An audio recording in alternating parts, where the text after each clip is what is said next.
Hello guys, in this video I'm going to show you how to display the navigation bar on the NavShip application.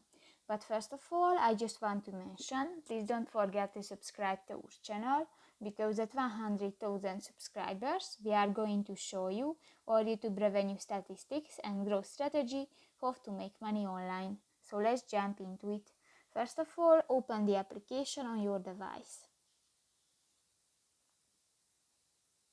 Tap to the three lines at the upper left corner of the screen and go to the settings button.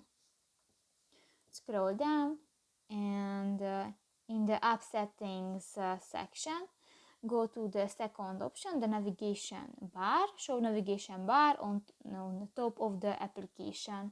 And if you want to enable, just click to the next white circle and done. So that's pretty much it for this video, guys. See you in the next one. Bye bye.